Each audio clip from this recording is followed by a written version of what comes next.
For centuries, the Knights Templar have remained one of the most intriguing and mysterious organizations in history. Known for their legendary role in the Crusades, their swift rise to power, and their sudden, dramatic fall, the Templars have left behind a legacy that continues to captivate historians, conspiracy theorists, and treasure hunters alike. But what if the story of the Templars is not as simple as it seems? What if, contrary to what we've been told, their legacy never truly ended? What if they didn't vanish in 1312, as history claims, but instead found a way to survive, hidden in the shadows, their secrets preserved for centuries? The fall of the Templars in the early 14th century is one of the most dramatic and controversial events in medieval history. Officially, they were disbanded by Pope Clement V at the behest of King Philip IV of France, who was deeply in debt to the order and eager to seize their wealth and power. The arrest of Templar Knights on Friday, October 13th, 1307, and the subsequent trials that led to the order's dissolution is often viewed as the end of their story.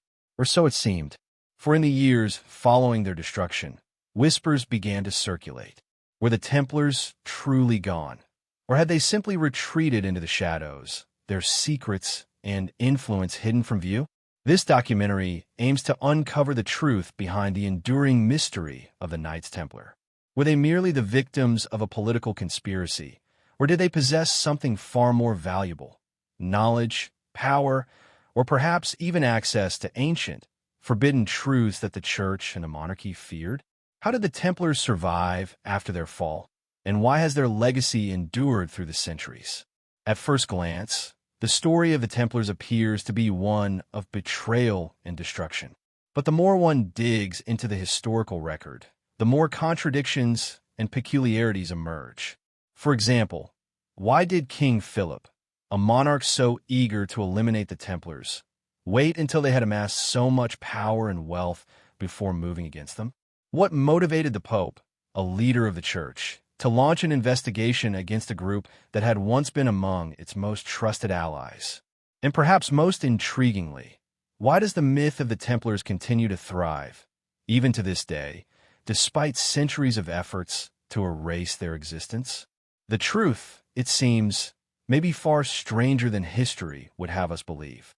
Some theories suggest that the Templars' downfall was just a smokescreen, a carefully orchestrated ruse to hide their true intentions. The idea that the order possessed hidden knowledge, be it ancient texts, treasures, or esoteric wisdom, has been the subject of fascination for centuries. From the legendary Holy Grail to the Ark of the Covenant, the Templars are often linked to sacred relics with the power to change the course of history.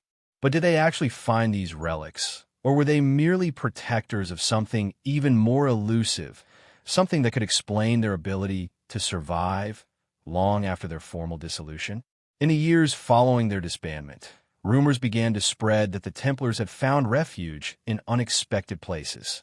Some claimed that they had fled to Scotland, where they joined forces with the Scottish nobles in their fight for independence. Others suggested that they had established a secret network across Europe, continuing to operate under different guises and using their wealth and influence to shape the course of history from the shadows. Some even argue that the Templars were involved in the founding of the Freemasons, a secret society that has long been associated with hidden knowledge and power. But it is not just conspiracy theorists who have kept the Templar flame alive. Throughout history, the Templar story has been passed down through various cultural and religious movements, each adding layers to the mythos. The idea that the Templars survived and continued their mission has been embraced by countless writers, filmmakers, and adventurers, all seeking to unlock the secrets that the Templars supposedly took with them when they disappeared. From Dan Brown's The Da Vinci Code to the countless treasure hunts for Templar artifacts, the fascination with the Templars shows no sign of waning. Yet, the official story, one where the Templars were eradicated and their legacy erased, remains entrenched in mainstream history. The Church, after all, was determined to eliminate any trace of the Templars' existence. The charges of heresy, the confessions extracted under torture, and the public burnings of Jacques de Molay, the last Grand Master of the Templars, were all meant to send a clear message. The order had been destroyed, its power broken, its secrets lost. But was it that simple? In this documentary, we'll examine the evidence, both historical and esoteric, to uncover the real story of the Templar survival. Did they leave behind hidden clues, cryptic messages, or secret societies to carry on their work? What do ancient maps, sacred texts, and symbols tell us about the Templars' enduring influence? And most importantly, why has the myth of the Templars continued to capture the public imagination centuries after their supposed demise? As we journey through history, we'll peel back the layers of the Templars' enigmatic legacy, revealing the hidden truths that have been buried beneath centuries of misinformation and suppression. Along the way, we'll confront the question of whether the Templars truly vanished, or whether they have been quietly shaping the course of history, hiding in plain sight ever since. The story of the Knights Templar begins in the early 12th century, not in grand palaces or the courts of kings, but in the humble streets of Jerusalem, where a small group of knights came together with a singular purpose: to protect the pilgrims making their way to the Holy Land. This modest start, however, would evolve into one of the most powerful and wealthy military orders in history. The transformation from a ragtag group of warriors to the fearsome force that would challenge the very heart of Christendom is one of the most extraordinary stories in medieval history, and understanding this rise is key to unraveling the mystery of the Templar survival. In 1118, a French knight named Hugues de Payens, alongside 8 other knights, founded the Poor Fellow Soldiers of Christ and the Temple of Solomon, later known as the Knights Templar. The group's initial purpose was simple. They would provide protection to Christian pilgrims traveling to Jerusalem, a city that had been the focal point of religious conflict for centuries. At the time, Jerusalem was under Christian control after the First Crusade, but the journey to the Holy Land was fraught with dangers. Bandits, hostile forces, and treacherous terrain made it perilous for even the wealthiest pilgrims to make the journey safely. The Templars offered a solution to this problem by providing armed protection, and in doing so, they earned the trust and respect of the Christian world. The order's early days were humble, operating from a small headquarters in the ruins of the Temple of Solomon in Jerusalem, which gave them their name. Despite their modest beginnings, the Templars quickly gained attention for their bravery and discipline. They lived a strict monastic lifestyle, pledging to poverty, chastity, and obedience. However, unlike most monastic orders, they were also trained as warriors, combining spiritual devotion with martial prowess. This unique combination made them stand out, and soon they became the go-to protectors of pilgrims, gaining both fame and influence. But it wasn't just their military prowess that led to their rapid rise. The Templars' success was also tied to the generosity of the Christian kings and nobles who saw the order as a means to protect their interests in the Holy Land. As the Templars proved themselves on the battlefield, they gained the favor of influential figures across Europe, who began donating vast amounts of land, money, and resources to the order. By the early 12th century, the Templars had grown from a handful of knights into a formidable organization with thousands of members spread across Europe and the Holy Land. The Templars were not just warriors. They were also bankers, financiers, and landowners. Their rapid accumulation of wealth and resources was a significant factor in their rise to power. They established a network of estates across Europe, where they farmed land, collected taxes, and built fortresses. Their banking system was one of the most advanced of its time. Knights could deposit their wealth with the Templars before embarking on a pilgrimage to the Holy Land, and then withdraw it upon arrival. This practice made the Templars one of the first international banking institutions in history, and their financial acumen only added to their growing influence. The Church played a crucial role in the Templars' rise. In 1129, the Council of Troyes officially recognized the Knights Templar as a religious order, giving them papal protection and sanctioning their activities. This endorsement from the Pope was vital, as it legitimized the Templars in the eyes of Christendom. In the eyes of the Church, the Templars were not just warriors but soldiers of Christ, devoted to the protection of the faith. The Pope's protection allowed the Templars to operate with a level of autonomy that few other orders could claim, as they were not bound by the same strict oversight that other religious organizations faced. They were free to amass wealth, expand their holdings, and carry out their mission without the usual restrictions placed on monastic orders. As the Templars grew in wealth and influence, so too did their role in the Crusades. They were key players in the military campaigns that followed the First Crusade, participating in several of the major battles for control of the Holy Land. Their role in these conflicts helped cement their reputation as some of the most skilled and fearless warriors in Christendom. By the late 12th century, they were deeply involved in the defense of Jerusalem and other Christian territories in the Holy Land, and their influence reached its peak during the reign of King Baldwin IV Jerusalem, a leper who relied heavily on the Templars for military support. The Templars' influence was not limited to the Holy Land. As the Crusades continued, the order began to establish strongholds across Europe. They built castles and fortresses on key strategic sites, becoming an integral part of the political landscape. The Templars' vast network of castles and estates became a symbol of their power, and their ability to move freely across Christian Europe made them a highly effective force in maintaining control of Crusader territories. They were also deeply involved in the politics of European monarchies, with kings and nobles often seeking the Templars' support in their struggles for power. The Templars' rise to power was not without its challenges, however. Rival factions within the church and the nobility often viewed the Templars with suspicion. Some saw them as a threat to their own power and influence, while others envied their wealth. Despite these challenges, the Templars continued to grow, and their influence only expanded as their network of castles, estates, and banking operations spread across Europe. However, it wasn't just their wealth and power that made the Templars so extraordinary. It was also the sense of mystery that surrounded them. The order's secretive nature, combined with their immense wealth and military prowess, led to rumors and legends about what they were really up to.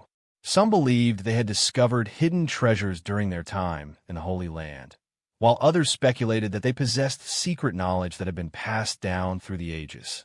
The Templars were also said to have been involved in the protection of sacred relics, such as the Holy Grail and the Ark of the Covenant, further fueling the air of mystery surrounding the order. As the Templars expanded, they also became embroiled in a number of controversies. Their close relationship with the Church, their vast wealth, and their perceived independence made them targets for envy and suspicion. The very qualities that had enabled them to rise so quickly also set the stage for their eventual downfall.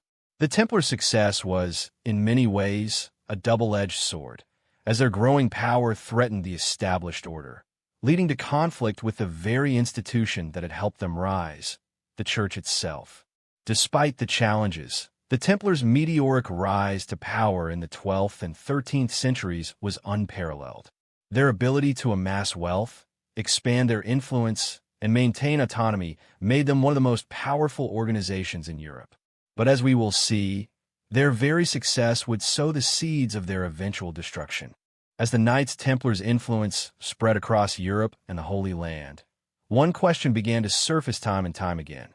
What did the Templars discover during their time in Jerusalem? The order's sudden rise to power, its wealth, and its involvement in the Crusades all seemed linked to some mysterious and hidden force, something more than just their military prowess or their religious zeal. The legend of what the Templars may have uncovered in the Holy Land has been the subject of much speculation, and throughout history, theories have ranged from the mundane to the mystical. But what if these were not just myths and legends? What if, in the ruins of ancient Jerusalem, the Templars did indeed stumble upon something so profound, so transformative, that it altered the course of history? The Holy Land, long a place of religious significance for Christians, Muslims, and Jews alike, was also the site of countless ruins, hidden tombs, and ancient mysteries. It was here that the Templars began their operations, and it was here that their legend truly began to take shape. The Temple Mount, where the Templars established their headquarters in Jerusalem, had been a focal point of religious devotion for centuries.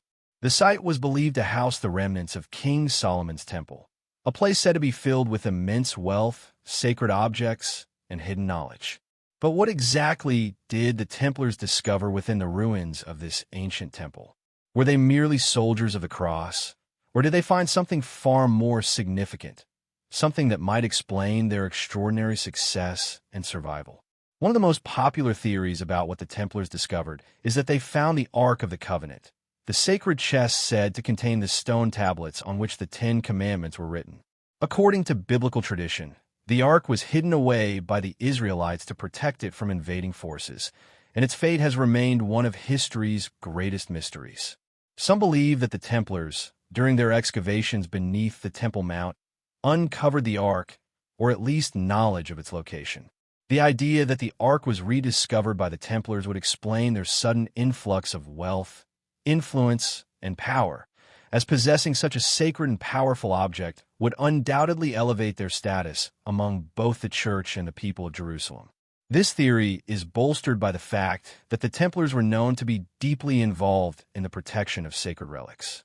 They were often called upon to safeguard religious artifacts, and their headquarters in Jerusalem was situated in a location rich with religious significance. But if the Templars did indeed discover the Ark, what did they do with it?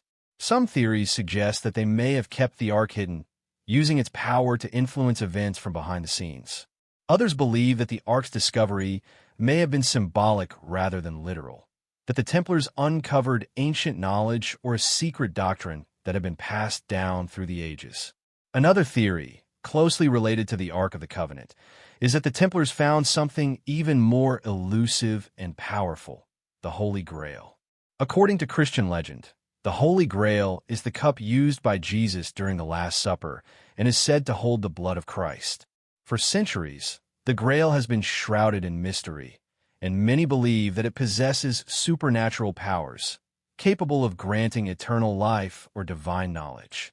The Templars, with their close connection to the Holy Land and their involvement in the Crusades, would have been in an ideal position to uncover the Grail's secrets.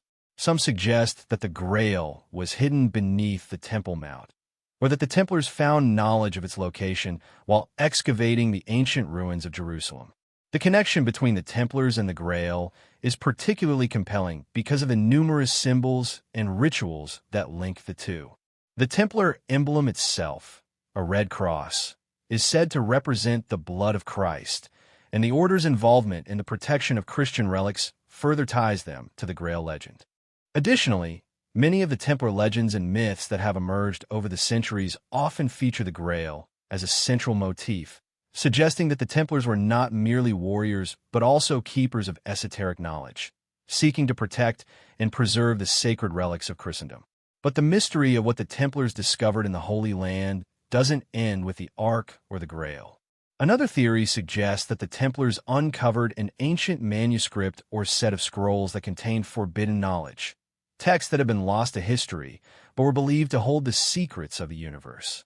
Some have speculated that these scrolls contained teachings about alchemy, ancient rituals, or even the secret wisdom of the ancient Egyptians. Such knowledge, if it existed, would have been immensely valuable, not just to the Templars, but to anyone seeking to control the flow of power and influence across Europe and the Holy Land. The idea that the Templars may have stumbled upon such forbidden knowledge has been further fueled by their involvement in the early development of Freemasonry. Many of the symbols and rituals associated with Freemasonry, such as the use of the compass and square, as well as the emphasis on hidden knowledge and secret initiation, are thought to have been inspired by the Templars.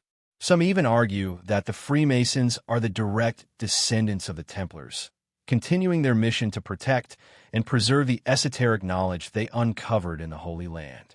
If this theory is true, then the Templars' discoveries in Jerusalem would not only have shaped their own destiny, but would have had a profound impact on the development of Western occultism and secret societies.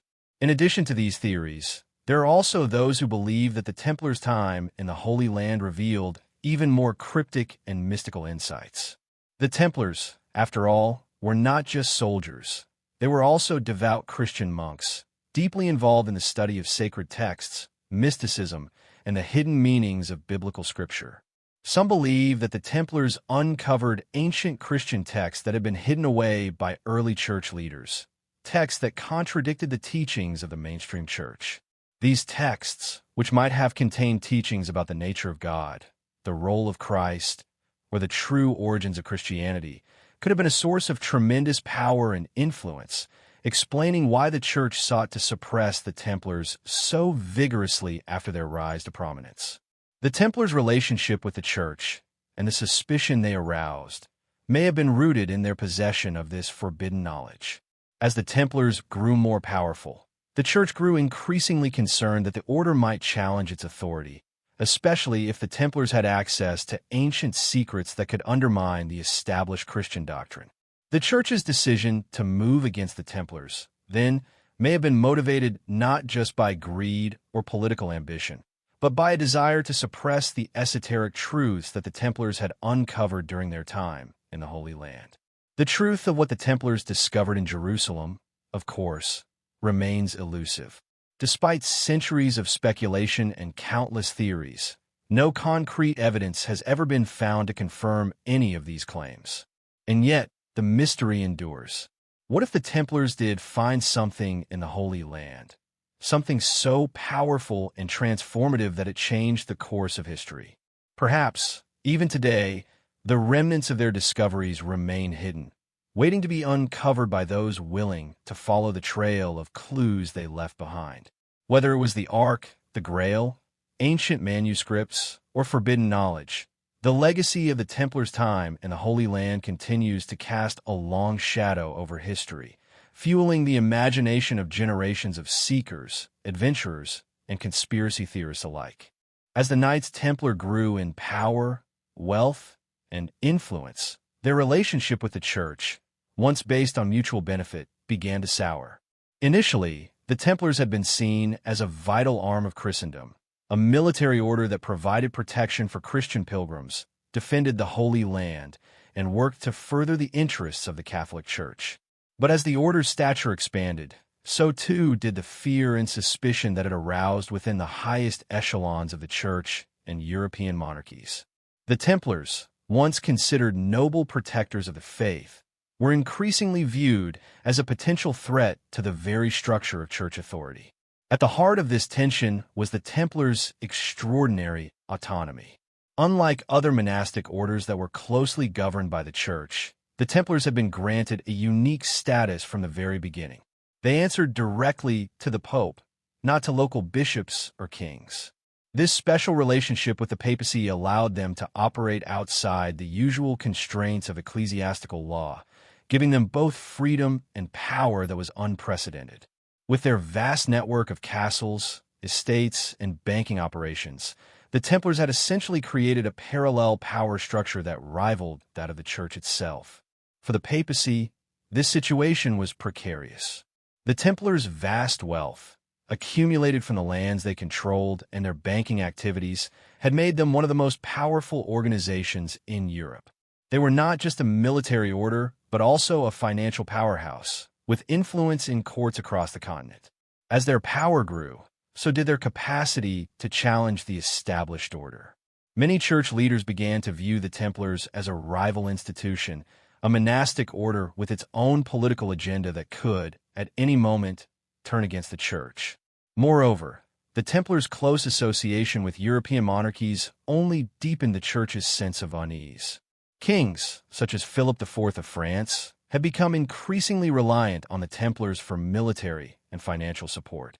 The Templars had provided loans to monarchs, backed armies, and even secured key political alliances, strengthening their role as power brokers in Europe. This growing involvement in political affairs further distanced the Templars from the traditional ecclesiastical sphere and made them a source of concern for the Church, which had long been the ultimate authority in both spiritual and temporal matters. One of the primary fears within the Church was the Templars' growing influence over the Christian world. While the Church held sway over the hearts and minds of the faithful, the Templars had direct control over vast territories and wealth. Their military victories, their role in the Crusades, and their involvement in religious and political matters all put them in a position of immense power.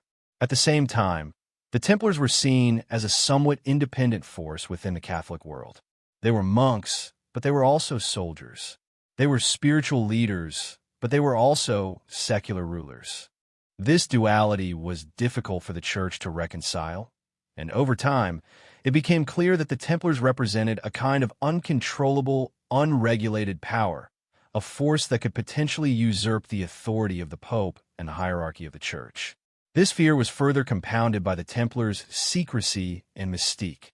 The order was notoriously enigmatic, with their practices, rituals, and symbols cloaked in mystery.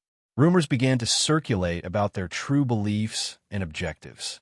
Some claimed that the Templars were involved in occult practices, worshipping secret deities, or even engaging in blasphemous rites. The Templars' refusal to disclose their internal rituals or share their knowledge with outsiders only fueled the perception that they were hiding something dangerous, something that could undermine the very foundations of the Church. At the heart of these fears was the possibility that the Templars had discovered ancient, forbidden knowledge. Whether it was knowledge of the Holy Grail, the Ark of the Covenant, or some other sacred mystery, the idea that the Templars possessed a secret that could challenge the Church's teachings was deeply unsettling to the papacy. The Church's authority was built upon centuries of tradition and doctrine, and any threat to that authority was viewed as a direct challenge to its divine mandate. The Templars' hidden knowledge, if it existed, could disrupt the established religious order, undermine the Pope's position, and possibly even threaten the very foundation of Christianity itself. Moreover, the Templars' rise to power was accompanied by increasing hostility from various monarchs and rulers who saw them as an obstacle to their own ambitions. Kings such as Philip IV of France began to view the Templars' wealth and independence as a threat to their own sovereignty. The French king, who had accumulated significant debt to the order, became one of the most vocal critics of the Templars. He resented the Templars' autonomy and their power over vast tracts of land, seeing them as a rival to his own authority. But it wasn't just political rivalry that fueled Philip IV's animosity. It was also financial. The Templars' role as bankers and their control over large sums of money meant that they held significant leverage over European monarchs, including Philip. In 1307, Philip IV took decisive action to eliminate the Templar threat. He had the Grand Master of the Templars, Jacques de Molay, and other high-ranking members of the order arrested on charges of heresy, blasphemy, and corruption. The charges were, in many cases, based on confessions extracted under torture.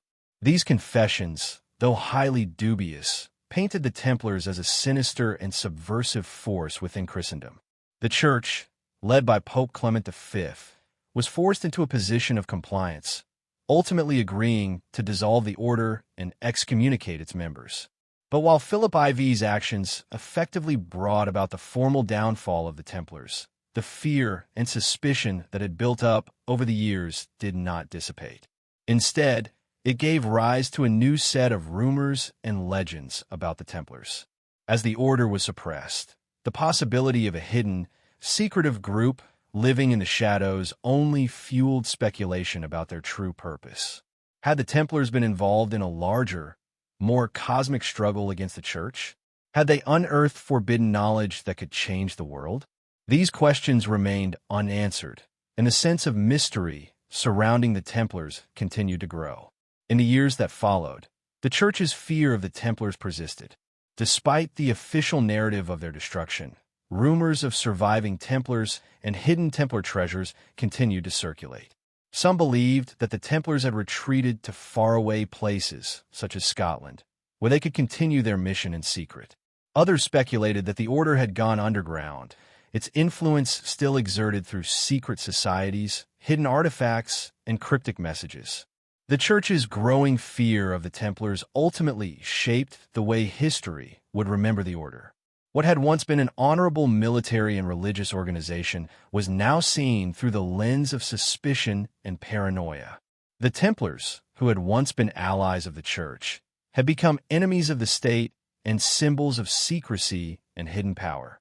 The very qualities that had allowed them to rise to prominence, autonomy, wealth, and mystery, had also made them a target of fear, and that fear would linger for centuries to come. On Friday, October 13th, 1307, the Knights Templar, An order that had once been revered across Christendom faced an unimaginable betrayal that would change the course of their history forever. This day, now embedded in the annals of legend as the Day of Reckoning, marked the beginning of the end for the Templars, a fall from grace so sudden and severe that it still echoes through the ages. What led to this moment of destruction, and why did it occur when it did? To understand the shocking betrayal that took place on that fateful day, we must look closely at the political and personal factors that culminated in the Templars' downfall. The events of October 13th, 1307 were orchestrated primarily by King Philip IV of France, a monarch whose ambitions and financial troubles would lead him to take drastic and ultimately catastrophic action against the order. At the time, King Philip was deeply in debt to the Templars.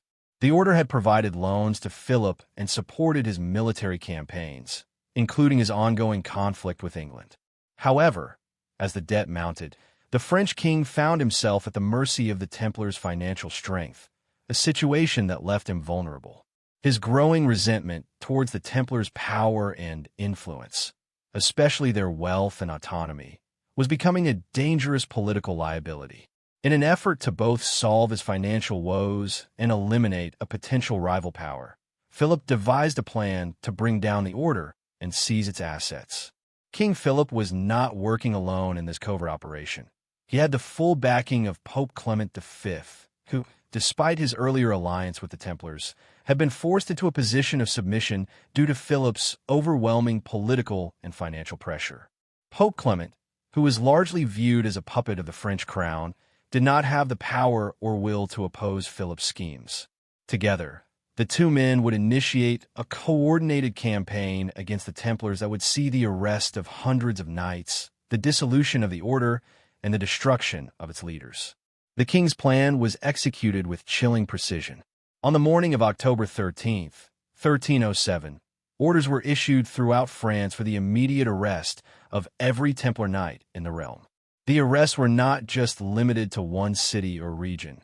They were widespread, spanning across the kingdom, with every Templar under suspicion of heresy, blasphemy, and corruption. Hundreds of knights were taken into custody that day, arrested in their homes, in their castles, and even in their places of worship. The suddenness of the raids was a testament to the level of planning and secrecy that had gone into the operation. Those who had once been considered the most loyal and devout soldiers of Christ were now seen as enemies of the state and the church. The charges leveled against the Templars were nothing short of outrageous. The knights were accused of engaging in blasphemous rituals, worshiping idols, committing acts of sodomy, and denying Christ's divinity. Some of these charges were undoubtedly fabricated, designed to discredit the Templars and justify their suppression. The most damaging of all was the accusation that the Templars had committed heresy, an allegation that, in medieval Europe, carried the weight of death. The Church had long maintained the power to pronounce such accusations, and the accusations against the Templars were part of a broader effort to eliminate what was perceived as a dangerous and growing threat to its authority. The torture and trials that followed the arrests were just as brutal as the initial betrayal. Many of the Templars were subjected to extreme physical pain in order to extract confessions.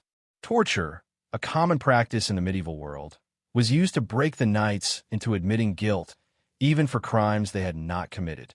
Some Templars confessed under duress to the most heinous acts, and their testimony was used as the foundation for the case against the order.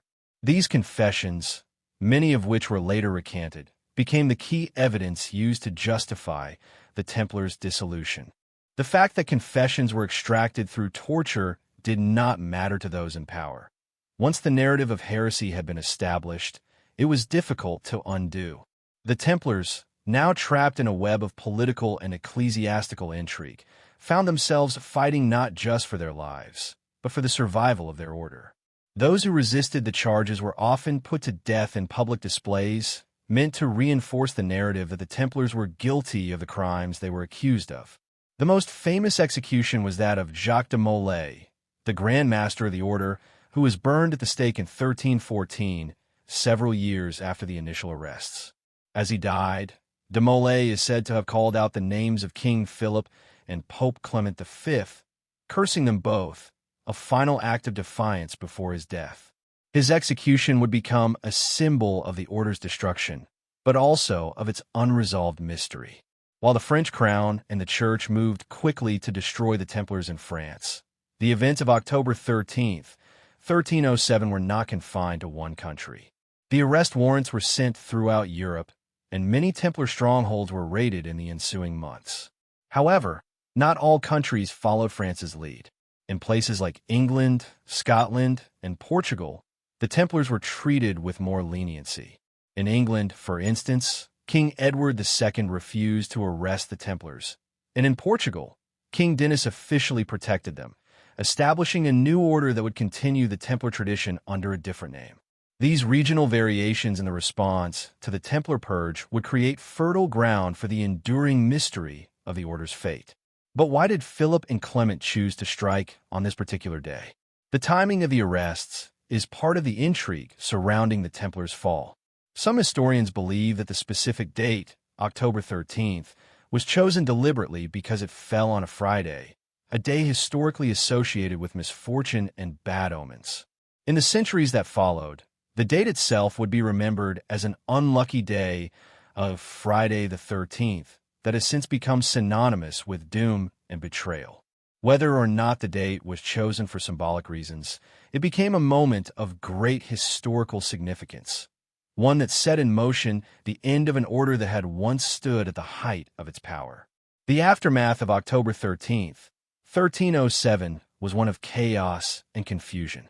The Templars, now scattered and broken, were forced to go into hiding, while their assets, lands, treasures, and financial holdings were seized by Philip IV and the Church.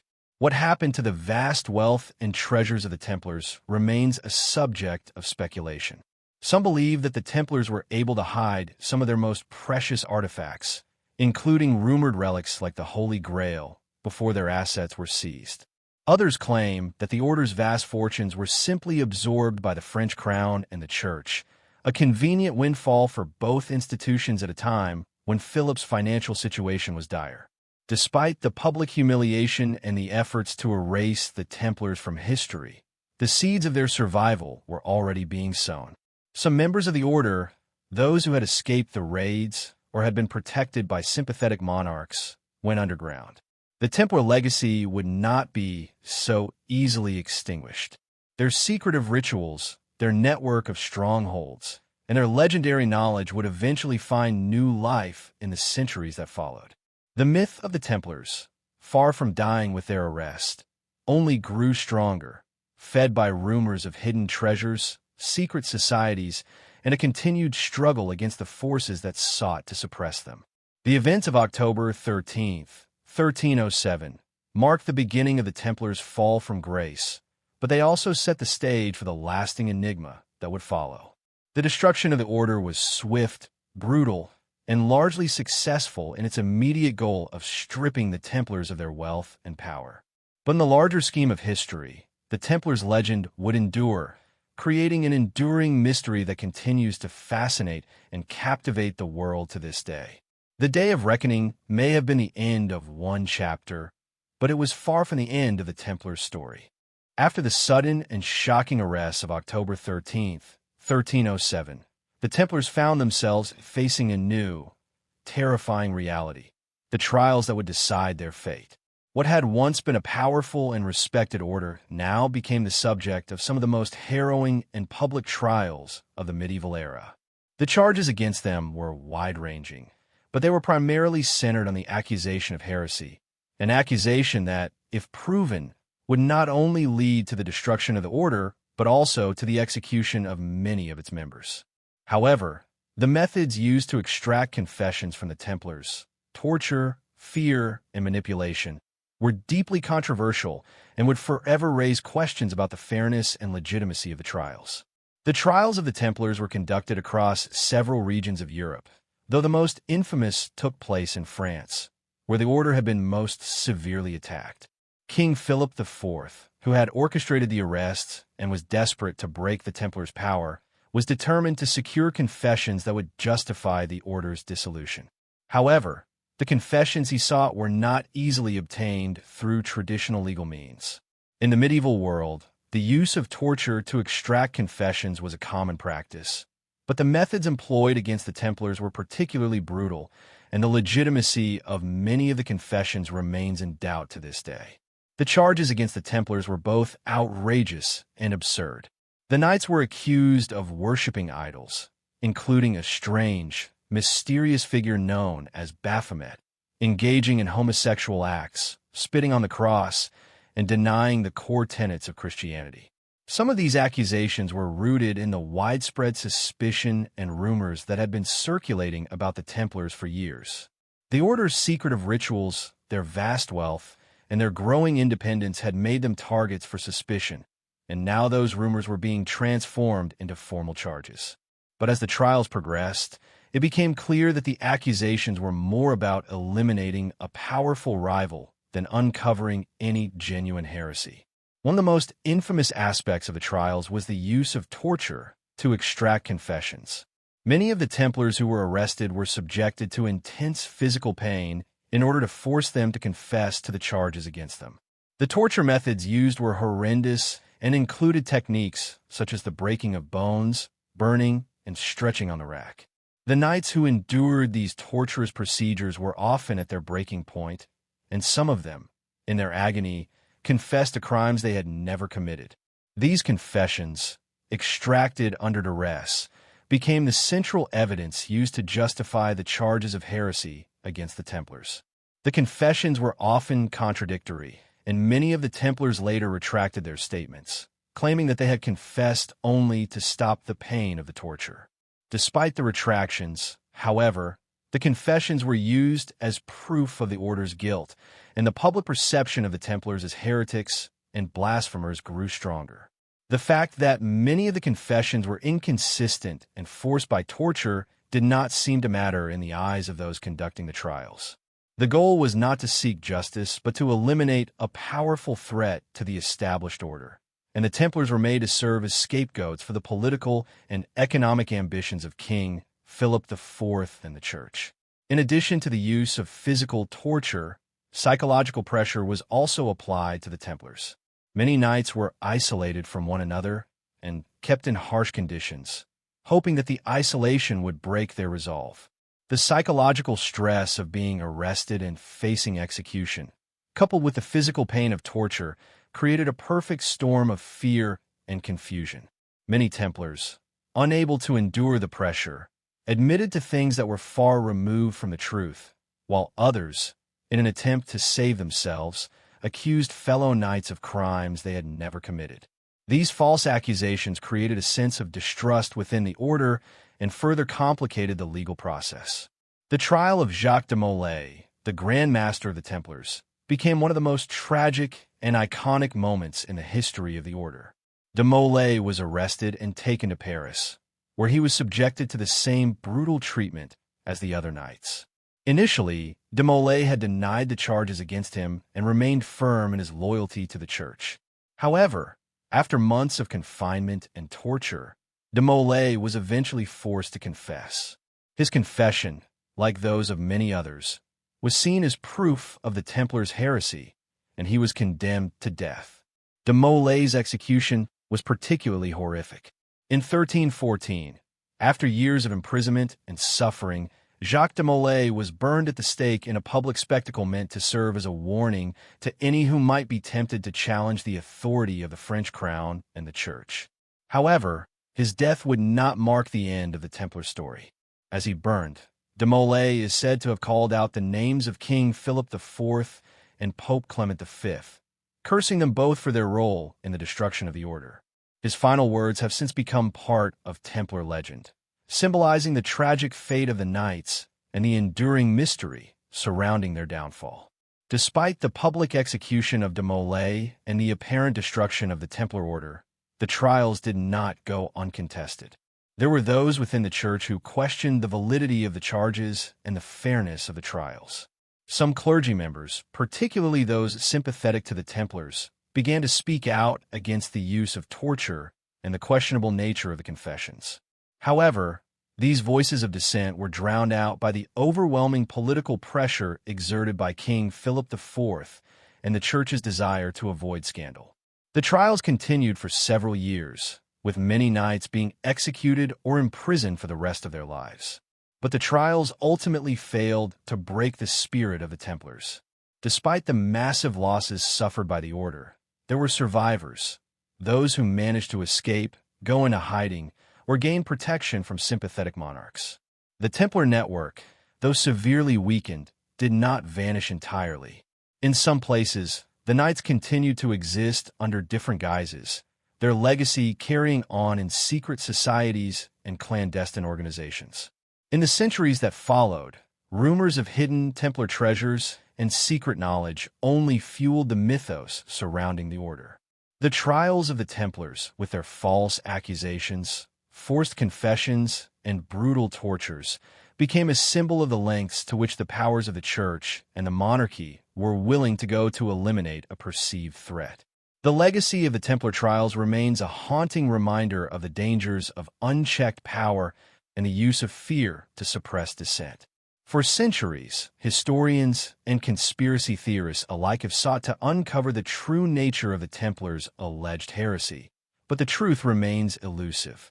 What we do know, however, is that the trials of the Templars, much like their rise to power, were shaped by forces much larger than the Knights themselves, a confluence of political ambition, greed, and the fear of a powerful, secretive order that seemed to hold the key to mysteries beyond the understanding of the Church and monarchy.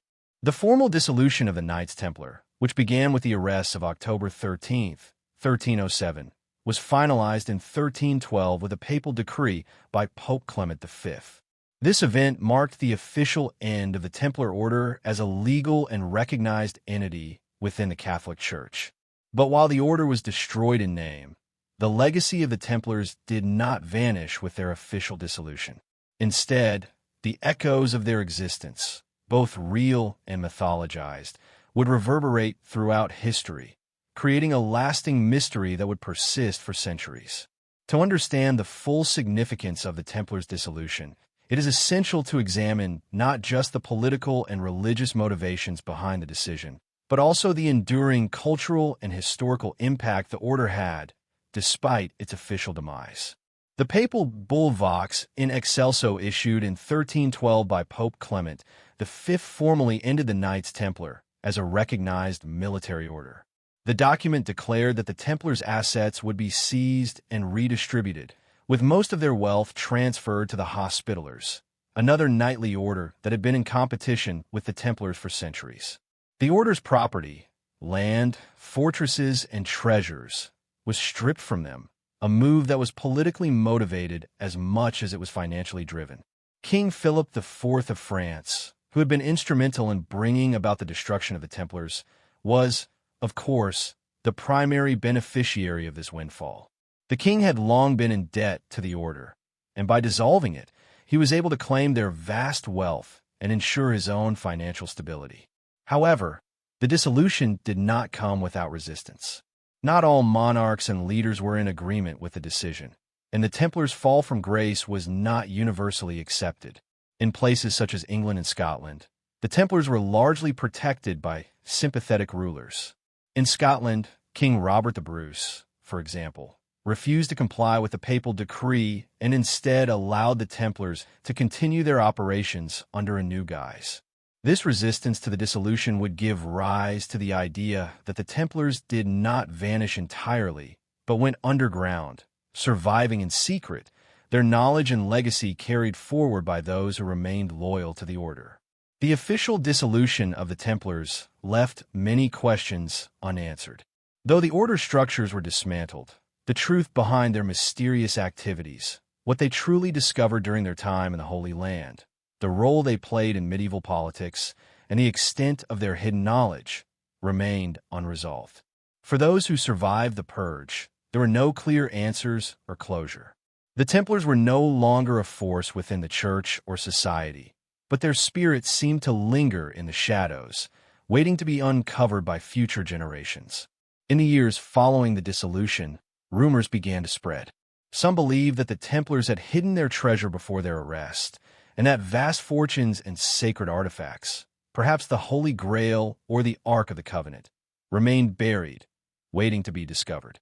These rumors were fueled by the belief that the Templars had been in possession of ancient secrets and esoteric knowledge that could alter the course of history. Such speculations, though lacking concrete evidence, would form the backbone of many later Templar myths. The most enduring of these myths is the notion that the Templars were custodians of forbidden knowledge. Throughout the centuries, the Templars have been associated with secret societies and occult traditions. Some have suggested that the order was the precursor to Freemasonry, a secretive organization that adopted many of the Templars' symbols and rituals. The similarities between Templar and Masonic rites, the use of the compass and square, the emphasis on hidden knowledge, and the initiation rituals, have led many to speculate that the Templars went underground after their official dissolution, surviving in secret societies such as the Freemasons, the Rosicrucians, and other esoteric groups. Whether or not this is true, the connection between the Templars and the development of secret societies is one of the most enduring and intriguing aspects of their legacy. The idea that the Templars had discovered hidden truths during their time in the Holy Land also persisted. For centuries, conspiracy theorists, historians, and treasure hunters have searched for evidence that the Templars left behind relics or documents that could reveal the secrets of the past. Among the most famous of these is the belief that the Templars found the Holy Grail, the cup that Jesus Christ used during the Last Supper, and that they hid it away in a secret location, perhaps in one of their many castles or monasteries. The Grail has been the subject of countless myths, books, and films, and the connection between the Templars and the Grail only added to the allure of their legend. One of the most famous locations associated with Templar mystery is Rosslyn Chapel in Scotland. Built in the 15th century, long after the official dissolution of the order, the chapel has become a focal point for Templar-related speculation. The chapel's architecture contains many symbols associated with the Templars and Freemasonry, leading some to believe that it houses the Templars' most prized possessions or secret knowledge. Some even suggest that the Holy Grail is hidden within the chapel, concealed in plain sight within its ornate carvings. Whether or not such claims have any basis in fact, the chapel remains a symbol of the enduring mystery of the Templars and the myths that have surrounded them for centuries. Beyond the treasure myths, the legacy of the Templars also lies in the symbols and rituals they left behind. The red cross on a white tunic, the Templar seal, and the images of knights on horseback remain powerful symbols of the order, still evoking mystery and awe. These symbols have been co-opted by various groups over the centuries, from Freemasons to occultists, and have been used to suggest that the Templars' secret teachings and knowledge are still alive today, albeit in hidden forms.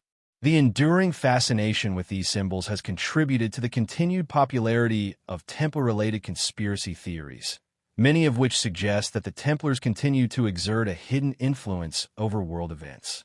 The Templars also left a mark on the world through their influence on architecture, military strategy, and banking. The Templars were pioneers in the development of fortifications and castles, and their architectural designs have influenced the construction of many military structures throughout Europe. Their innovations in banking and finance were also groundbreaking, and they are often credited with laying the foundations for modern banking systems. The Templars were not just warriors. They were also administrators, financiers, and builders, men who understood the importance of infrastructure and organization in maintaining power. In the centuries following their dissolution, the Templars' legacy continued to inspire artistic, literary, and historical exploration. The legends of the Templars, whether based on fact or fiction, captured the imaginations of countless individuals, and their mystique has remained a staple of popular culture. Books, films, and documentaries about the Templars have perpetuated the myths surrounding the order, blending historical facts with speculative fiction. The Templars have appeared as heroes, villains, and guardians of hidden knowledge and stories ranging from the Da Vinci Code to national treasure, further solidifying their place in modern mythology. Despite the dramatic and brutal end to the order, The Knights Templar did not vanish from history. They evolved into something much larger than they had ever been. Whether through the myth of their hidden treasures, their purported connection to secret societies, or their continuing influence on Western history and culture, the Templars' legacy remains alive in the popular imagination. The dissolution of the Templars did not mark the end of their story. Rather, it marked the beginning of a new chapter, one in which their mystery, their secrets, and their influence would endure for generations to come. Thus, the Templar Order may have been officially dissolved in 1312, but its story was far from over. The end of the Order was only the beginning of a centuries-long journey of myth, legend, and speculation, one that would stretch from the Middle Ages to the present day. The Knights Templar may have been silenced, but their legacy is immortal, forever bound to the secrets they protected, the treasures they may have hidden, and the timeless mystery that continues to captivate the world. As the centuries passed, the mystique of the Knights Templar only grew. Though officially disbanded in the early 14th century, their legacy did not fade into oblivion. Instead, it evolved into a set of enduring myths, whispers, and legends that would become deeply ingrained in Western cultural history.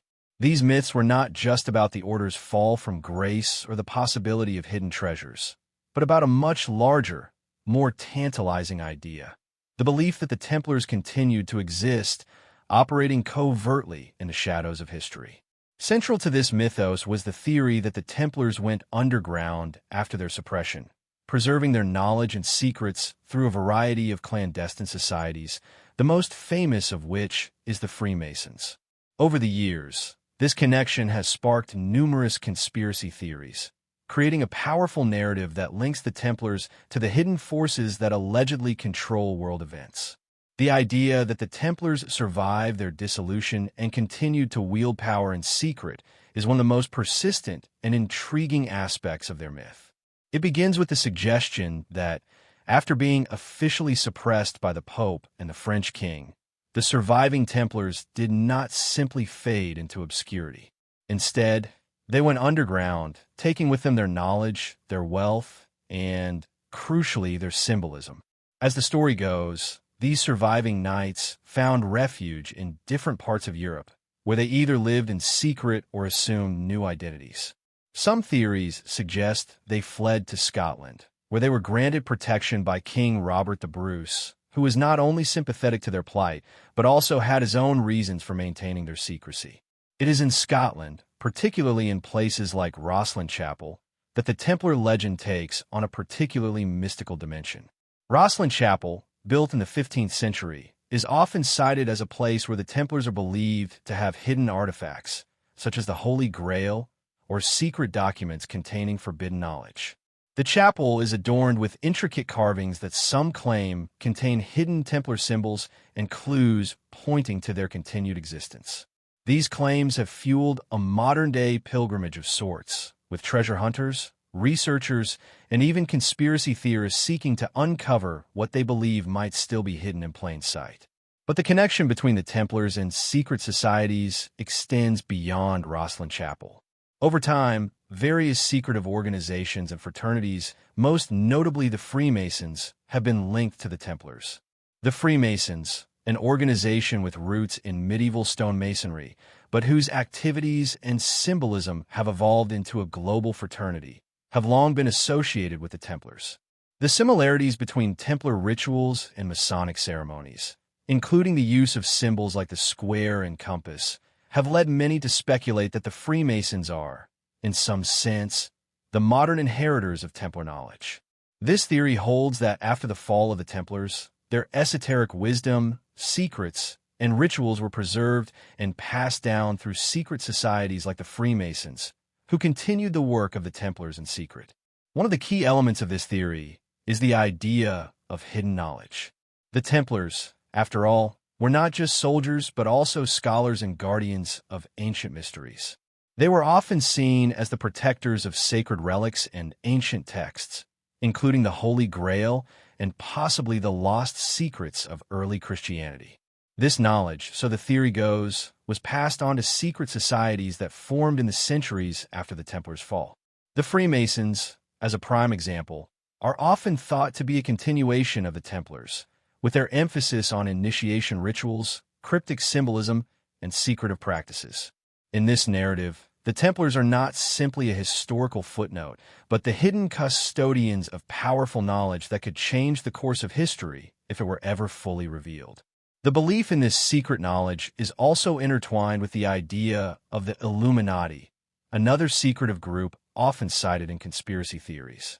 The Illuminati, originally founded in 1776 in Bavaria, is often portrayed as a shadowy organization that controls global events from behind the scenes.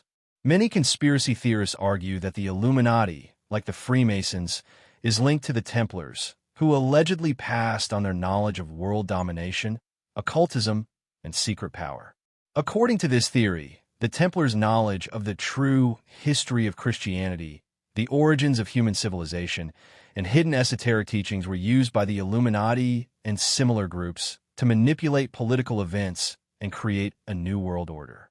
These groups, in the eyes of the conspiratorial mind, are the modern-day descendants of the Templars, working to shape the future according to their hidden agenda. The fascination with the Templars as a symbol of power and hidden knowledge is evident in the proliferation of books, films, and documentaries that explore these themes. The most famous and commercially successful example is the Da Vinci Code by Dan Brown. In this best-selling novel, the Templars are portrayed as the keepers of the secret of the Holy Grail, and their supposed connection to the Catholic Church's most hidden secrets plays a central role in the plot. The book has been adapted into a highly successful film, further cementing the idea that the Templars were not simply a medieval military order, but a powerful, secretive force whose influence continued long after their official downfall. The widespread popularity of the Da Vinci Code and similar works has helped to keep the Templar myth alive in the modern cultural imagination, blending historical fact with speculative fiction in a way that resonates deeply with a contemporary audience interested in hidden history and secret societies. The appeal of the Templar mythos can be understood in part by the general fascination with secret societies and the belief that there are hidden forces controlling the course of history. The idea that there are powerful groups working behind the scenes, manipulating global events, is a deeply compelling narrative, especially in times of political or social uncertainty. The Templars, with their mysterious rise to power, their sudden and brutal fall, and their rumored connections to the most sacred artifacts of Christianity, fit perfectly into this narrative of hidden power. They represent the ultimate secret society, one that possessed knowledge so dangerous, so transformative, that it had to be suppressed and hidden from the world. Yet, there is also a darker side to the Templar myth. The idea that the order was a secret cabal, working to control or subvert the established religious and political order, has led some to view the Templars not as heroic protectors, but as villains.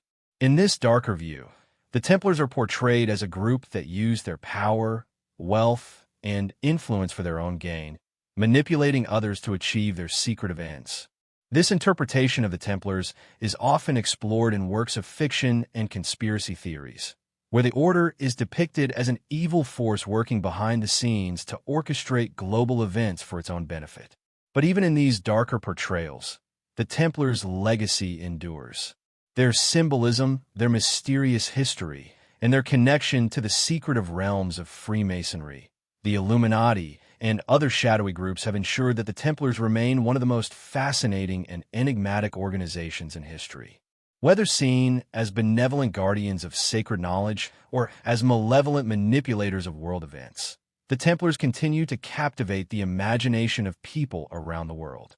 The persistence of the Templar mythos is not just a product of historical interest, but a reflection of something deeper, a desire to understand the hidden forces at work in the world and to unlock the secrets that might shape the future.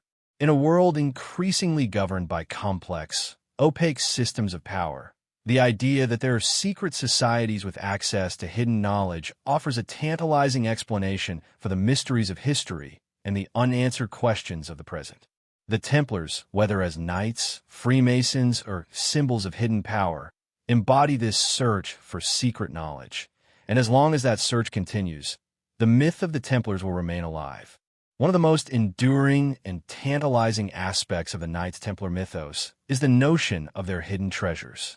Despite the order's official dissolution in the early 14th century, rumors have persisted for centuries that the Templars, in their final days, managed to hide away vast amounts of wealth, sacred relics, and priceless artifacts.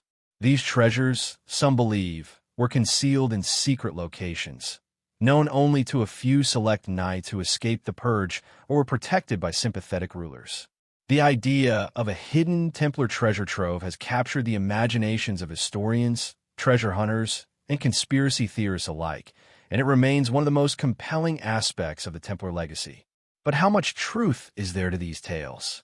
What is fact, and what is mere legend? The idea that the Templars amassed vast riches during their time as a military and religious order is not without foundation. At the height of their power, the Templars controlled large swathes of land across Europe, and their wealth was not only in land but also in treasure, art, and the spoils of their military campaigns. They were also early pioneers of banking, offering loans to monarchs and lending money across Christendom. Their ability to amass such wealth, along with their secrecy and mysterious rituals, led many to view them with suspicion, even before the order was formally disbanded. The Templars were seen not just as warriors, but as powerful financial players with connections that spanned the breadth of medieval Europe. When King Philip IV of France, motivated by his growing debt to the Templars and his desire for their wealth, initiated the suppression of the order, one of the first questions that arose was whether the Templars had hidden their treasure in anticipation of their downfall. If they had, where could it be? This question became a subject of intense speculation, and rumors about hidden Templar treasure began to circulate almost immediately. The legend of this treasure grew over the centuries, fueled by stories of vast hoards of gold, priceless relics, and sacred artifacts. Most famously, the Holy Grail, but also objects like the Ark of the Covenant or ancient scrolls containing forbidden knowledge. One of the most compelling pieces of evidence supporting the idea of a hidden Templar treasure is the fact that many of the Order's castles, fortresses, and strongholds were ransacked during the raids and arrests in 1307. Yet, despite the widespread seizures of property, no comprehensive record of the Templar treasure ever surfaced. The Templars were highly organized and secretive, and it is believed by many that they would have had contingencies in place for the eventuality of their downfall. It is entirely possible, some argue, that the Templars managed to conceal their wealth in underground vaults, secret chambers, or hidden locations before their persecution began. And, over time, the idea of a treasure hidden in the shadows, in places no one could find, became a powerful part of the Templar legend. Perhaps the most famous and enduring of these treasure myths is the belief that the Holy Grail itself was hidden by the Templars. According to some accounts, the Templars discovered the Grail during their time in the Holy Land, and rather than revealing it to the world, they kept it secret, guarding it from those who might misuse its power. The Grail, in this interpretation, was not simply a cup but a symbol of ancient wisdom or even a physical object imbued with mystical significance. The idea that the Templars were the guardians of this sacred relic became one of the core elements of Templar mythology, and it continues to fascinate modern audiences, especially in the context of popular works like the Da Vinci Code, which centers around the Grail's hidden legacy. While there is no concrete evidence to support the idea that the Templars found the Holy Grail, there are other, perhaps more plausible, theories about their hidden treasures. Some historians and researchers have suggested that the Templars were in possession of ancient artifacts, such as scrolls or religious texts, that contain knowledge considered to be dangerous or heretical by the Church. These artifacts, it is believed, could have been hidden in a variety of locations, including the crypts beneath their castles, in secret vaults within their churches, or even in distant places like the Americas, where some theorists claim the Templars traveled long before Columbus. In the centuries since the Templars' dissolution, the search for these artifacts has led to numerous expeditions, each promising to uncover the long-lost wealth and secrets of the order. Another theory is that the Templars amassed an immense fortune through their banking operations, and this treasure was hidden in plain sight, disguised within the complex financial structures they had set up across Europe. The Templars were known to have lent money to kings and noblemen, and their financial system was advanced for its time. Some believe that the Templars stashed away large sums of money in the form of loans or investments, possibly in offshore accounts or in cryptic records that remain locked away in hidden archives. The idea that the Templars' treasure is not necessarily gold and silver, but rather a complex network of financial assets, adds a modern dimension to the hunt for their riches. In this context, the treasure is not simply physical wealth, but a more abstract and elusive form of power. One of the most famous modern hunts for Templar treasure is the search for the so-called Lost Templar Fleet. According to some legends, the Templars, during their time in the Holy Land, amassed a fleet of ships that could carry their wealth and sacred artifacts back to Europe. The fleet, it is said, was hidden away in a secret location, possibly on the shores of the New World, and has been the subject of intense speculation and exploration. There are reports of Templar-like symbols appearing on maps from the 14th century, suggesting that the Templars had a network of safe havens throughout the world. If the Templars had indeed traveled to the Americas, as some suggest, their treasure could be buried in any number of remote and uncharted locations, fueling modern treasure hunts and conspiracy theories that tie the Templars to early exploration. But perhaps the most fascinating aspect of the search for Templar treasure is the notion that it may not be the material wealth that is truly valuable, but the knowledge and power that the treasure represents.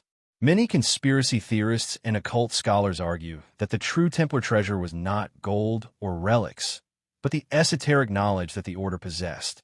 This could include ancient wisdom about the origins of humanity, the secrets of early Christianity, or even mystical knowledge passed down from ancient civilizations. This hidden knowledge, if uncovered, could provide answers to some of the most profound questions about history, religion, and the nature of power itself. Over the centuries, treasure hunters, historians, and adventurers have undertaken countless expeditions in search of Templar wealth. From the rocky shores of Scotland to the deserts of the Holy Land, and even to the jungles of the Americas, the quest for Templar treasure remains one of the most enduring pursuits in the world of historical mystery. Though many of these expeditions have ended in failure or disappointment, the belief in the Templars' hidden riches continues to drive exploration and research. Whether or not these treasures ever existed or will ever be found, the myths surrounding them continue to fuel our collective imagination. Ultimately, the enduring appeal of the Templar treasure is not simply about material wealth or gold. It is about the allure of the unknown, the tantalizing possibility that there is something hidden, something powerful, that has been lost to history. The Templars, as both a military order and a secret society, embody the idea of a hidden world, one that operates outside the realm of ordinary history. The search for their treasure is more than just a quest for riches. It is a quest for the deeper, hidden truths of our past, a journey into the unknown that continues to captivate the minds of those who seek to uncover what has been lost to time. The legacy of the Knights Templar stretches far beyond the medieval period, with their influence still being felt in the realms of modern occultism and the New Age movement. After their suppression in the 14th century, the Templars were thought to have disappeared, but in reality, their influence has persisted, particularly through secret societies, esoteric teachings, and mystical traditions. The connection between the Templars and the occult has become one of the most pervasive elements of their myth, feeding into a web of speculation, ritual, and symbolism that has captivated modern seekers of hidden knowledge. For many, the Templars represent more than just a medieval order of knights. They symbolize the keepers of ancient wisdom, guardians of sacred knowledge, and custodians of mysteries that can reveal deeper truths about the universe and human consciousness. But how exactly did the Templars become such a significant part of the modern occult imagination? And what role do they play in New Age philosophies? To understand the connection between the Templars and modern occultism, it is necessary to examine the symbolic and mystical elements that have been attributed to the order over the centuries. The Templars, as a secretive and powerful organization, were often linked with the possession of esoteric knowledge that was hidden from the general public.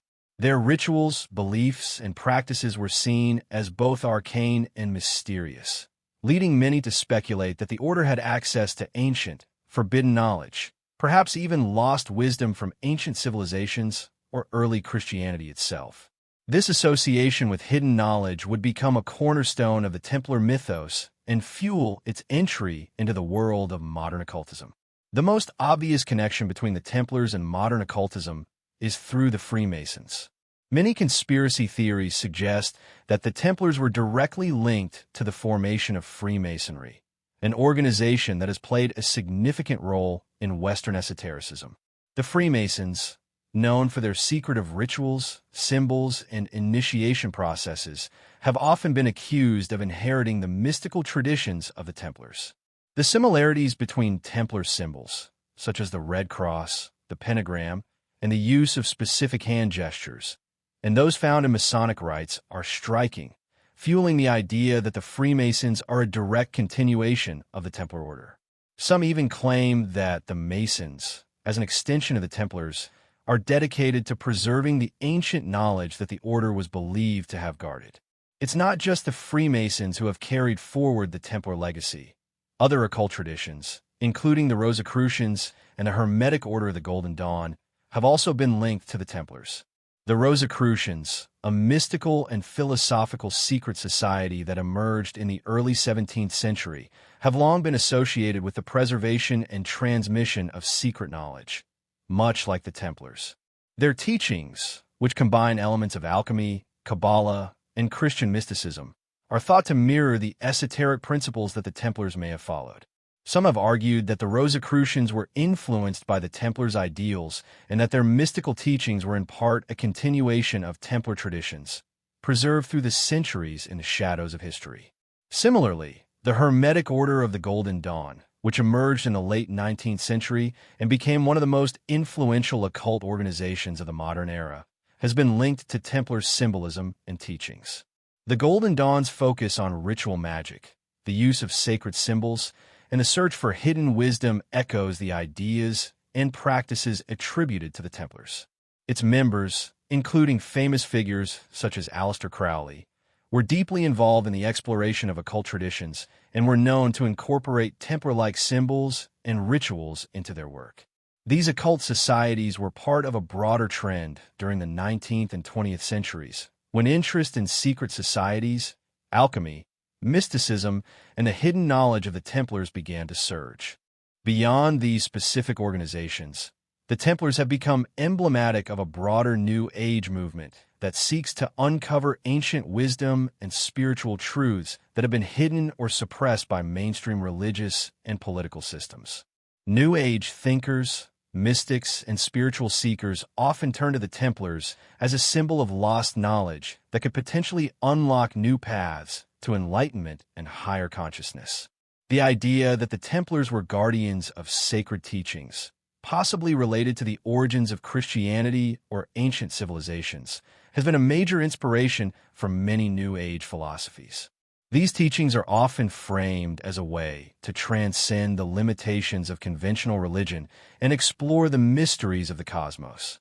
For New Age spiritualists, the Templars represent more than just historical figures. They're symbols of the search for a deeper, more profound connection with the divine.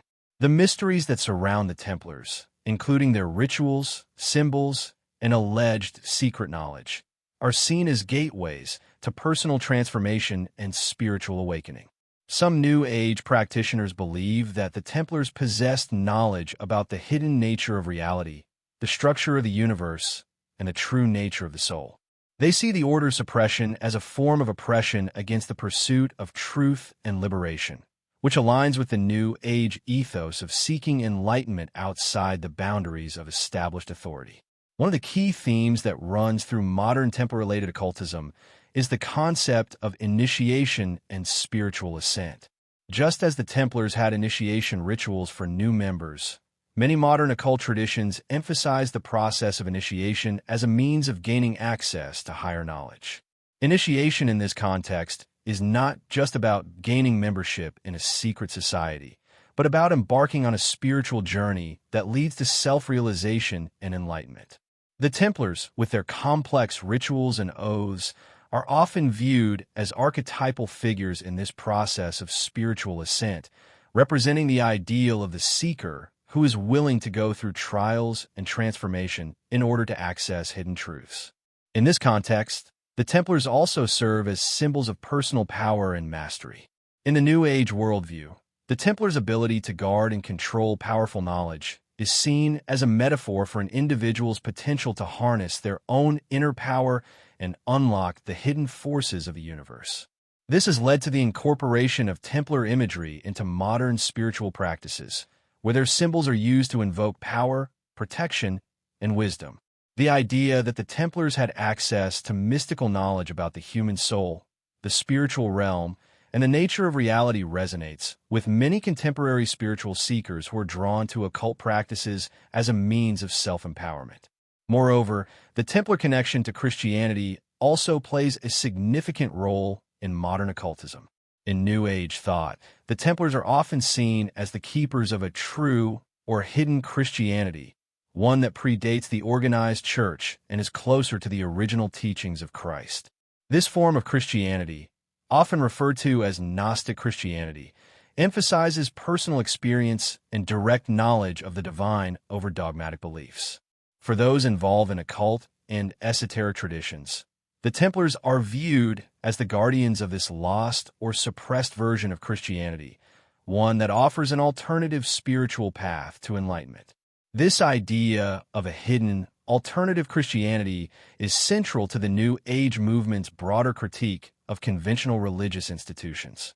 The Templars, by virtue of their association with secret knowledge and their opposition to the Church's power, are seen as revolutionary figures, those who defied religious orthodoxy in favor of a more personal and experiential connection with the divine. This image of the Templars as spiritual rebels, resisting the power of the Church to reveal the true nature of Christ's teachings, has been a powerful symbol for many modern spiritual movements that seek to reclaim a deeper, more authentic spirituality. In conclusion, the Templar Order's influence on modern occultism and the New Age movement is profound and multifaceted. The myths surrounding the Templars, their connection to ancient wisdom, their role as guardians of secret knowledge, and their alleged ties to various mystical traditions, have made them a central figure in the quest for hidden truths and spiritual enlightenment.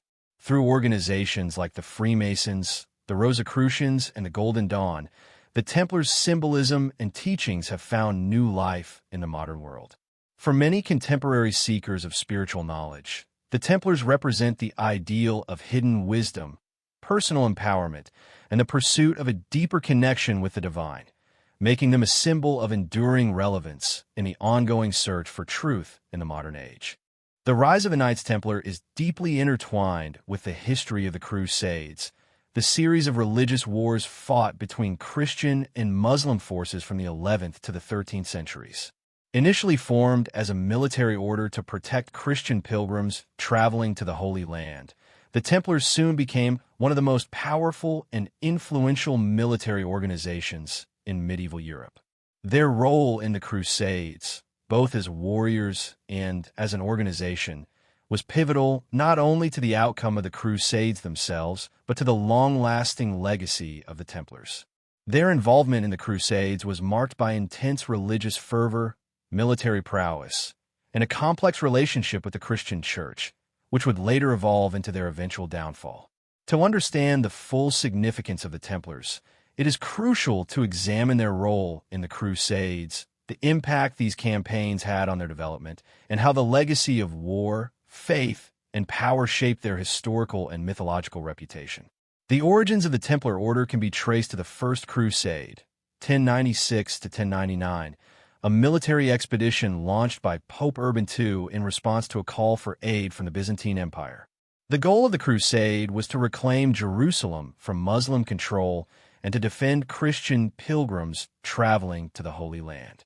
A small group of knights, led by Hugues de Payens, founded the Order of the Poor Knights of Christ and of the Temple of Solomon, commonly known as the Knights Templar, around 1118, with the explicit mission of protecting Christian pilgrims from the dangers of the journey.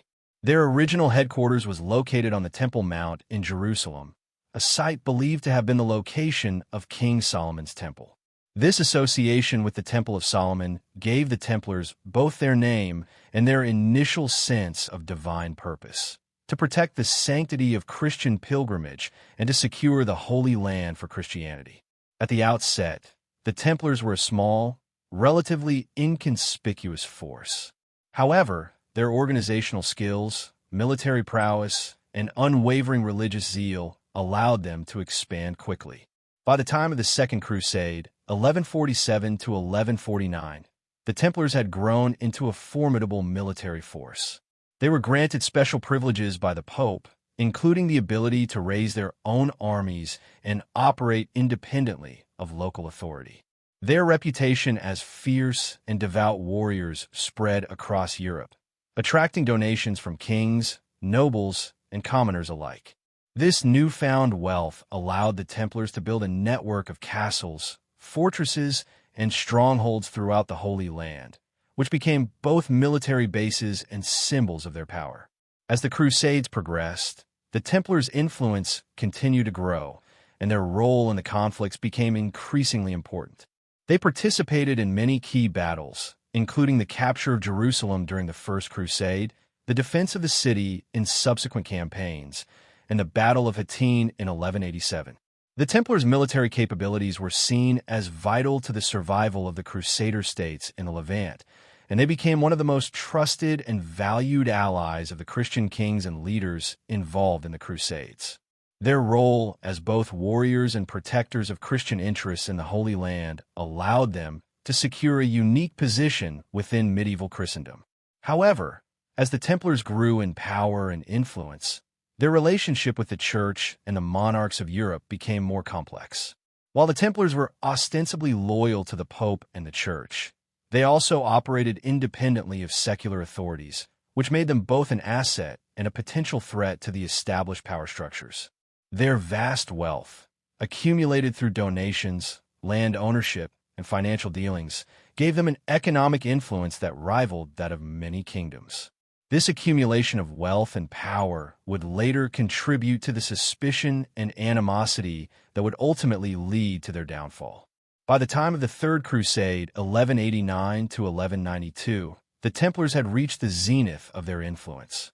Their involvement in the Crusades, particularly under the leadership of figures like Richard the Lionheart, solidified their reputation as one of the most powerful and skilled military orders in Europe. The Templars were not only involved in the battlefield, but also in the administration of the Crusader states, where they played a crucial role in the governance of territories like the Kingdom of Jerusalem.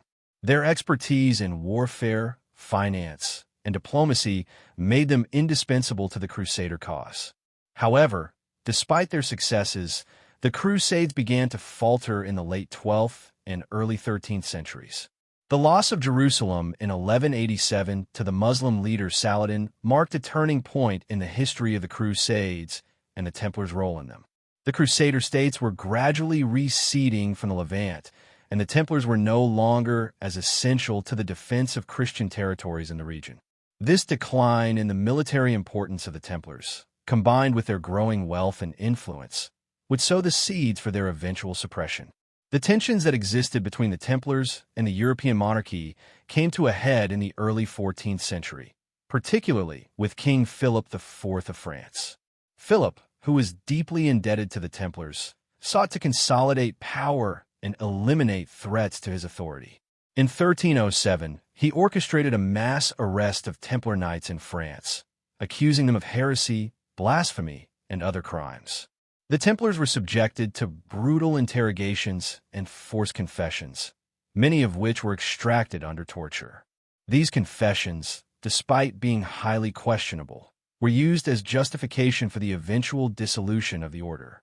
In 1312, Pope Clement V officially disbanded the Templars, and their properties were seized by the Church and the monarchy.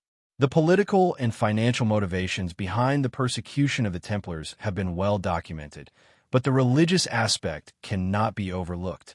The Templars' role in the Crusades and their deep association with religious fervor placed them at the heart of a larger theological conflict. The Church had long viewed the Crusades as a divine mission, and the Templars were supposed to be the spiritual warriors defending Christendom. However, as the order grew in power and wealth, its practices and beliefs became increasingly scrutinized by both the Church and secular rulers. The Templars' secretive rituals and growing independence from papal authority raised suspicions, and their decline in military importance made them vulnerable to attack. The legacy of the Templars' involvement in the Crusades has had a lasting impact on their mythos. For many, the image of the Templars as noble warriors fighting for God in the Holy Land has become a symbol of both religious devotion and martial valor. The Templars' dedication to their cause, both as soldiers of Christ and as protectors of Christian pilgrims, has led to their portrayal in popular culture as heroic figures, often cast as the ultimate embodiment of the medieval knight. However, the darker aspects of their history, their eventual corruption, the financial and political machinations behind their rise and fall, and their suppression by the Church, have also contributed to the mystique surrounding their legacy. In modern times, the Templars' involvement in the Crusades is often viewed through a lens of both reverence and criticism. For some, their role in the Crusades represents the noblest aspects of medieval Christianity, sacrificing life and fortune in the name of faith and the defense of religious principles. For others, the Templars' military campaigns are seen as a violent and imperialistic endeavor that contributed to the suffering of countless people, both Christian and Muslim.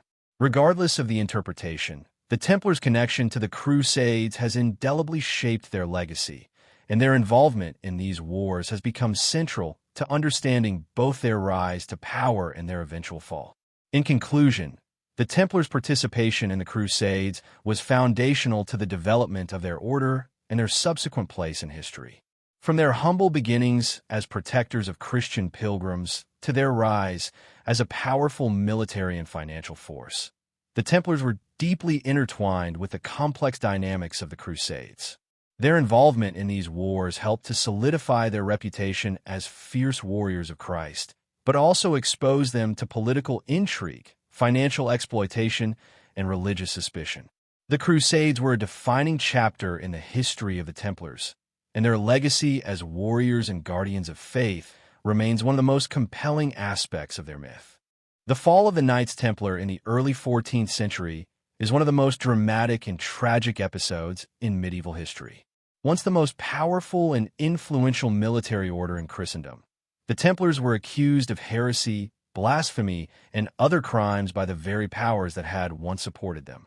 Their dramatic dissolution, orchestrated by the King of France and the Pope, has been the subject of much speculation and intrigue over the centuries. To understand how the Templars, who had been powerful warriors, financiers, and religious zealots, fell so suddenly and catastrophically, it is necessary to examine the complex web of political, financial, and personal motivations that led to their destruction. At the heart of this story lies betrayal, ambition, and a struggle for control that ultimately led to the fall of one of history's most mysterious and enduring organizations. The immediate cause of the Templars' downfall can be traced to the reign of King Philip IV of France, also known as Philip the Fair. Philip was deeply indebted to the Templars, owing them large sums of money, and he was determined to find a way to eliminate this financial burden. The Templars were not just wealthy. They were also politically powerful, with land and influence spread across Europe. Philip saw their power as a threat to his own authority and sought a way to neutralize the order, seize their wealth, and solidify his control over both the Church and the state. This need for financial and political consolidation became the driving force behind the king's decision to strike at the Templars. The Templars had long been the subject of suspicion due to their secretive practices, their independence from secular authorities, and their close ties to the Pope. Although they had been granted special privileges by the Church, they were also seen as a law unto themselves, operating across borders, often with little oversight or regulation. Their wealth, gained through banking, landholdings, and military conquests, made them a powerful institution in their own right. For Philip, the Templars were both a source of frustration and a convenient target. In the early hours of Friday, October 13th, 1307, Philip ordered the mass arrest of the Templars in France, accusing them of heresy, blasphemy, and a variety of other charges. The knights were arrested simultaneously across the kingdom, and many were subjected to torture in order to extract confessions of crimes, including the worship of idols, engaging in secret rituals, and committing acts of sexual perversion. The confessions, obtained under duress, would later serve as the basis for the charges brought against the order. As a result of these arrests, the Templars were vilified in public, and their reputation was permanently tarnished. The charges of heresy and blasphemy were carefully crafted to damage the Templars' reputation and to ensure that their wealth and influence could be seized. The accusations were serious enough to discredit the order entirely, despite the fact that there was little credible evidence to support them. The Templars were accused of denying Christ, of worshipping idols such as a mysterious head, often referred to as Baphomet, and of engaging in sacrilegious rituals.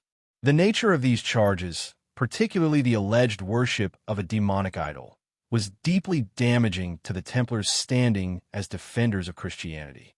These accusations played into broader fears of secret societies and hidden conspiracies, inflaming public suspicion and hysteria.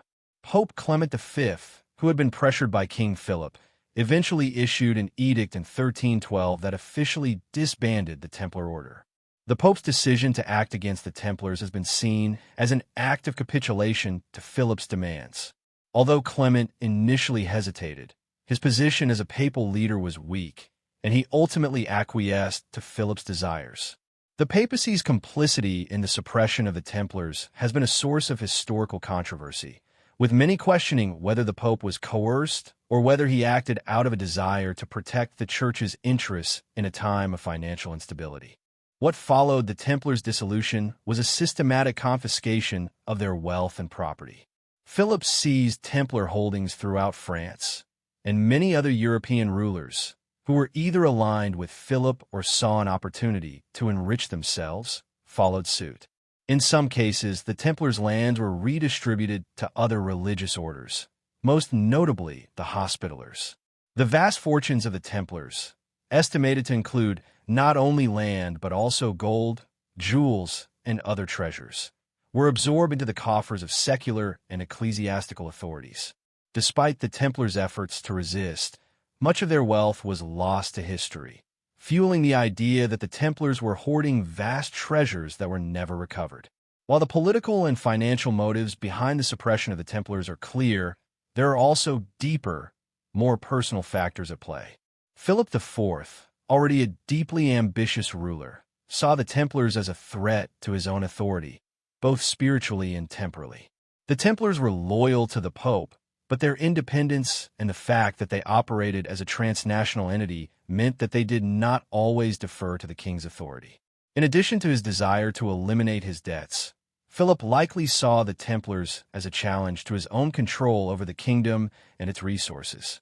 His ability to destroy the Templars and strip them of their wealth was, in many ways, an assertion of his own dominance over both the church and the military orders that had once been his allies. The personal animosity between Philip and the Templars grew as the years went on. In the early 1300s, Philip's growing paranoia and mistrust of the Templars led him to believe that the order was conspiring against him. This suspicion was further inflamed by the fact that many of the Templar leaders in France were wealthy and powerful, with vast networks of influence across Europe. For Philip, the Templars represented both an economic and political threat. The decision to launch a campaign of accusations and arrests was not only a move to protect his interests, but also an effort to eliminate a rival power within his own kingdom. The Templar trials, which were held under the auspices of the Inquisition, were marked by widespread brutality. The knights who were arrested and accused of heresy were subjected to horrific torture in order to extract confessions. The accounts of these confessions are deeply troubling, with many knights allegedly admitting to worshipping idols, committing sexual acts, and engaging in secretive rituals. It is important to note, however, that these confessions were likely obtained under duress, and many of the Templars later recanted their statements. Some modern historians argue that the charges against the Templars were fabricated, part of a larger political conspiracy to eliminate a rival power and seize its wealth.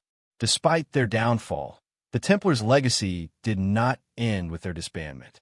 In fact, their suppression sparked the beginning of a long-lasting fascination with their mythos. The idea that the Templars had hidden treasures, secret knowledge, or a powerful agenda continued to captivate the imagination of future generations. The mystery surrounding their supposed secrets, whether in the form of the Holy Grail, lost relics, or forbidden knowledge, continued to fuel myths and conspiracies, many of which have persisted to this day. In the centuries that followed, numerous secret societies and organizations, such as the Freemasons, claimed to be the spiritual or ideological heirs of the Templars. Whether these claims were based on historical reality or mere invention is uncertain, but they have contributed to the enduring allure of the Templars as a symbol of hidden power and suppressed knowledge. The Templars' dramatic fall, driven by betrayal, political maneuvering, and greed, remains one of history's most fascinating stories of how power can be used to destroy even the most formidable institutions. In conclusion, the fall of the Templars was not merely the result of a single event or a conspiracy by one individual. It was the culmination of a complex series of political, financial, and personal motivations that involved the highest levels of both secular and religious power. The suppression of the Templars by King Philip IV, with the complicity of Pope Clement V, was an act of betrayal, fueled by ambition and greed. The knights who had once been the guardians of Christian pilgrims and the defenders of the Holy Land were reduced to scapegoats, their wealth seized, and their reputation tarnished. The fall of the Templars remains one of history's most tragic and enigmatic episodes, and its legacy continues to haunt us today, as we seek to uncover the mysteries that may have been hidden by those who sought to erase the order from history. The Knights Templar have long since been relegated to the pages of history, but their mythos continues to resonate throughout popular culture, conspiracy theories, and historical mysteries. The mystique of the Templars has only grown in the centuries since their fall, fueled by their secretive rituals, their rumored treasures, and their dramatic suppression by the Church and the French monarchy. The narrative of the Templars as noble warriors defending Christendom, only to be betrayed by their own leaders, has captured the collective imagination, creating a legacy that exists somewhere between historical fact and speculative legend. From their alleged connection to the Holy Grail to the conspiracy theories surrounding their hidden knowledge and wealth, the Templars have become a symbol of secrecy, power, and the search for forbidden truths. One of the most enduring aspects of the Templar legend is their supposed connection to the Holy Grail. The idea that the Templars discovered, hid, or protected the Holy Grail during their time in the Holy Land has been central to their mystique. According to many versions of the legend, the Grail was not just a cup used by Christ during the Last Supper, but a powerful and mystical artifact, one that held the key to divine knowledge and enlightenment. The notion that the Templars were the secret keepers of this sacred object, guarding it against the Church and other forces that sought to destroy or exploit it, has become one of the central elements of the Templar myth.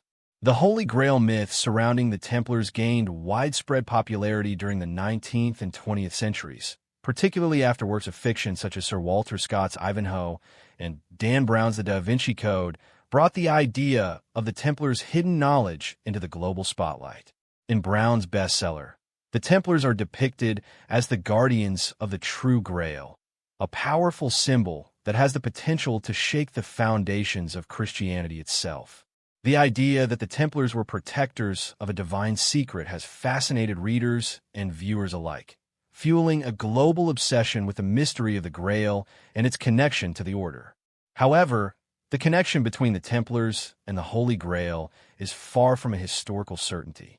While the Templars did indeed spend time in Jerusalem during the Crusades, there is no evidence to suggest that they ever came into possession of the Holy Grail or any other sacred relic of such significance.